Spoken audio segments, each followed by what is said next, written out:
everybody, welcome back. It's Nikki. It's Friday, and happy to be back on Instagram Live. It's 1 o'clock Eastern Standard Time, and we've got another amazing episode for you. The show is about transforming lives one story at a time, and we always have really stellar individuals on the line.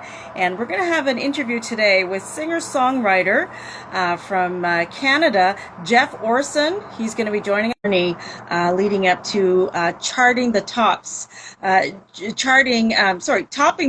rather for Canadian music. So we'll just wait for him to join us. And if you have any questions, feel free. So I hope you're enjoying your Friday. It's a beautiful day. The sun is shining. The weather is warm, and I'm just so blessed to be here. So let's see, Jeff. Jeff, how you doing? I'm good, Nikki. Awesome. Welcome to the show, and I'm going to wave to our friends who are joining us. So thank you so much. Happy Friday, everyone. Happy Friday, Jeff. And how are you enjoying your day? Oh, great. Yeah? We had a couple technical issues loading up the video and stuff for the new song this morning. So once we got that going and some views and different things, it's gotten much better. So we're good. Thank you. Nice. Well, thank you for joining us. Well, Jeff, I guess let's get to it. Let's talk a little bit about how you've come into the Jeff Orson music, and you've got such beautiful music. I've been listening to some of the tracks, one in particular that I gravitate to, Pray, which I hope you'll kind of expand on later on and tell us, how you were inspired to write the song. But how, a little bit about your background leading up to where you are today as a musician, singer, songwriter. Sure. I was in the drinks business for a long time and had no aspirations at all of being a musician or a songwriter, I can assure you. But I ended up getting diagnosed with cancer. And that was a very sad time. It was about, I can tell you, 6 years ago. I just came out of surgery 6 days ago, this past Wednesday. So 6 years clear. And so I always had a guitar and played a little bit and stuff. So I started writing music simply to take my mind off of being sick. And long story short, someone heard me playing in my room one night alone in the hospital, wondering whether I was going to live or not, and said, "Hey, I really like your song. I just written a couple songs. You should go and play at a club in town." And that was very nice, and I had all kinds of IVs sticking out of me and stuff. And I thought, well, that's very kind of you to say, but I really didn't think that would ever be happening, let alone playing in Singapore or Ireland or France or wherever like that. But anyway, it just stayed with me. I lived, as you can tell right now from me being on with you now. So you look great. Blessed beyond belief. And so I started doing played a couple of open mics and whatnot, and then Chris Partland, who was one of the lead singers in the Partland Brothers, quite a famous band in the late '80s, '90s, heard some of my music, and we recorded a record and recorded some songs, and then from there I did some co-writing and met some other people, and my big night, I guess, was there was a Nashville Songwriters Night at Hughes Room, and I was invited to play one song because Jeff Orson from nowhere, from nobody, okay? And one of the opening acts had cut his finger and couldn't play. Oh my goodness. So they said, "Would you, and along with another artist, like to fill that spot that night?" So I did. And afterwards I met two songwriters, and another fellow who has a radio program and podcast and puts on shows named Dave Woods and Dana Schreck. And they came up to me afterwards and said, "We would like to co-write a song with you one day. We really like your music and voice." And I thought, that's very nice, And so I played the show and everything, and they liked my stuff, and ended up cutting that track in Nashville. And that was the first one that went on CBC. And then from there, it went to now where we number 5 songs on the radio now. Hopefully all summer goes across the country. Wow. So that's how it started, from a hospital bed, kind of licking my wounds and hoping that I was going to live, to someone's misfortune. Their finger healed, by the way, and they're performing and they're fine. Fate has a strange way sometimes of doing that with you. Absolutely. But that's an incredible story. I mean, you If anyone else were to tell me, I wouldn't believe it. But yeah, that's what happened. that's what happened. Yes. And how are you doing now, health-wise? Health-wise, very good. Just 6 years cancer-free. I've got another Awesome. test coming up December. And then you get regular blood work every 6 months to make sure all your markers are within a certain level. Right. Because, as my surgeon said, don't think about this every day. You know, don't let this ruin your life thinking that it might come back. But don't forget about cancer either, because it reoccurs in people, and you want to get it early as opposed to stage 4, when it's much more serious and there's fewer treatment options. Mm-hmm. Mm-hmm. Yeah. Well, I'm glad to hear that you're doing well, and you look fabulous, and we are so blessed by your music. So tell us about the latest 2 releases. I know one of them is Pray, and then you have another. Can you talk about those 2 songs, Sure. and then what inspired you to write them? Sure. Pray was just as COVID hit.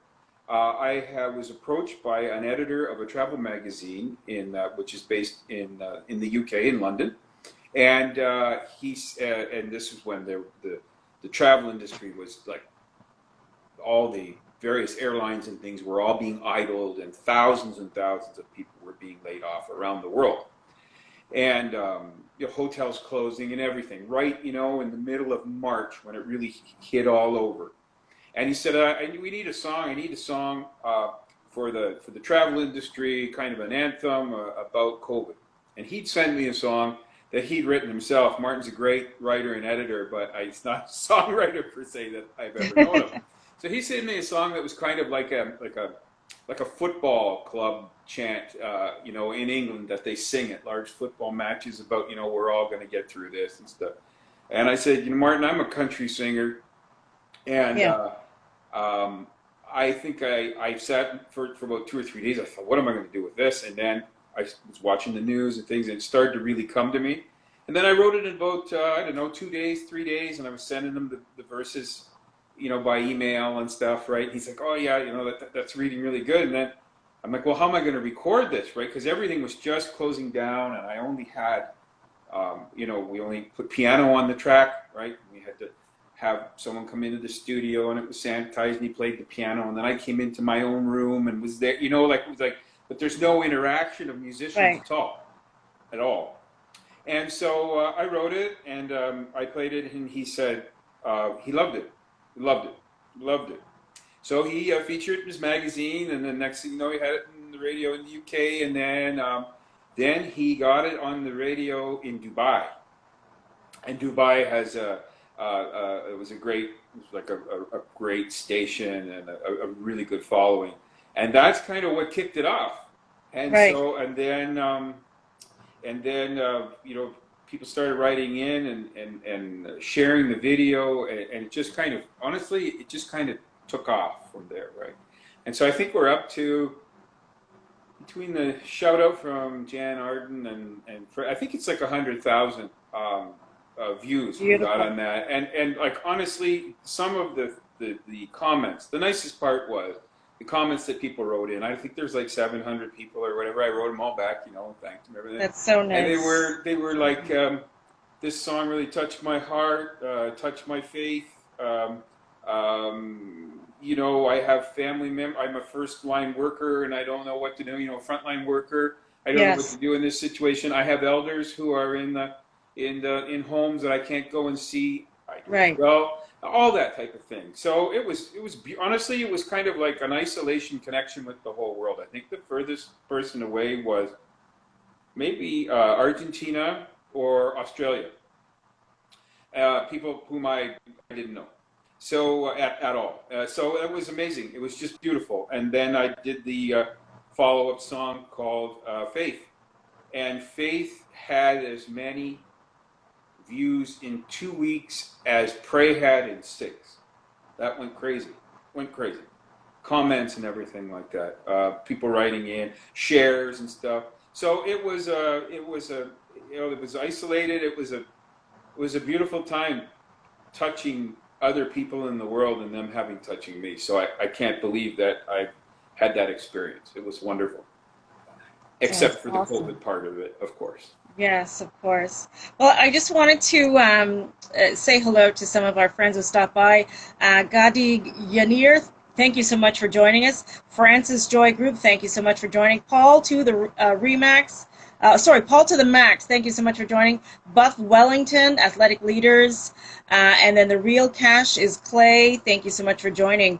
We're here with a Canadian singer-songwriter, Jeff Orson, and he's a phenomenal singer in the country genre. So we're just talking about the song Pray that he has out that's been topping the charts, and a little bit about how it kind of came into being.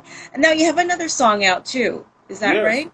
Yeah. So I've written a lot of country-based things before that. Full orchestration, the band and everything. So we just released All Summer this morning, which was great. So that's gone out to radio across the country.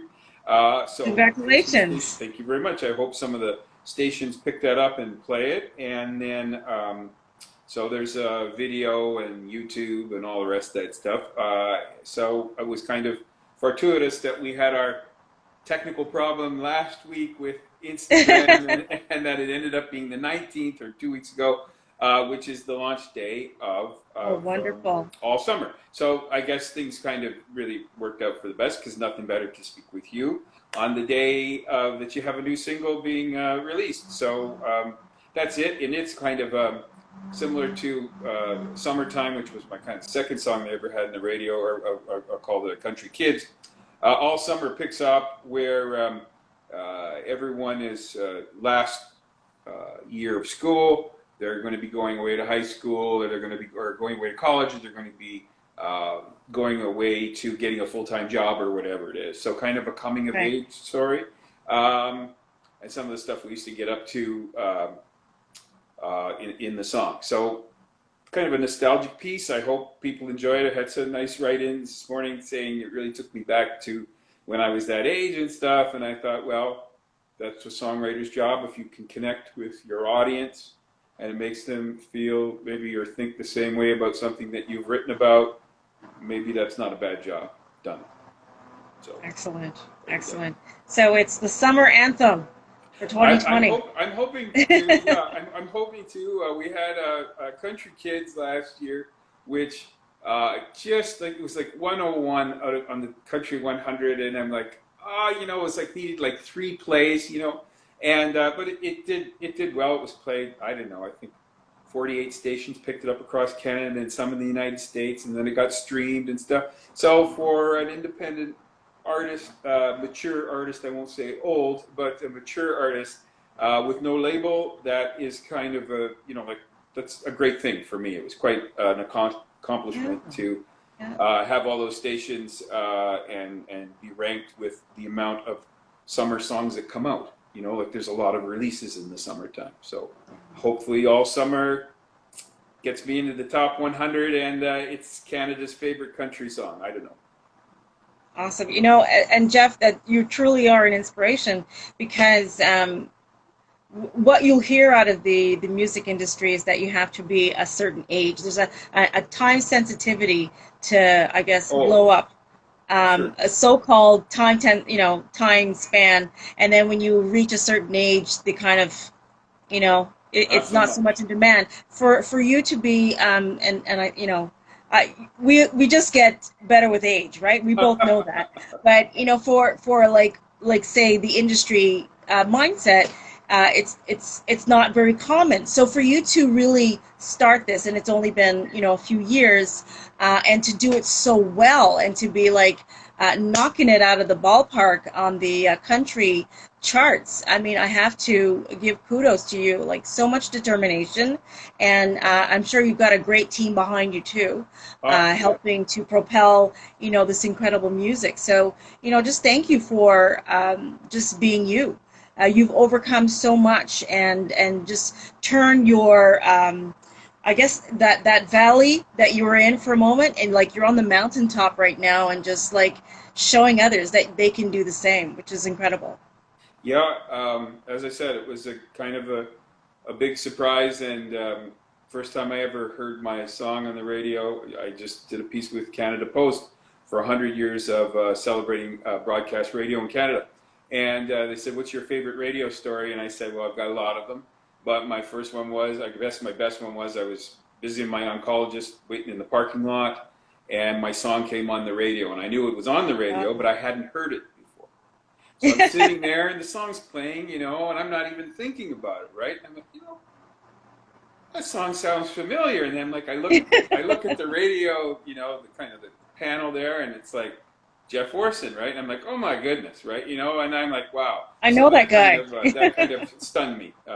Trust me, it's totally stunned me. So yeah, it's I guess if you hopefully, if you have something to say, and it's a slow burn, it takes some time, as you well know, having a show and Instagram and film and studio.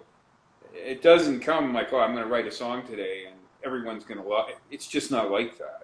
That's not the entertainment business, unless maybe there's some great prodigies out there, but certainly I'm not one. It takes some time It takes to time. become to become established and build a brand or a following takes it takes some time, and there's some twists and turns, and it doesn't always work out the way you thought it would, but then the surprise comes along and it moves forward. So I've been fortunate.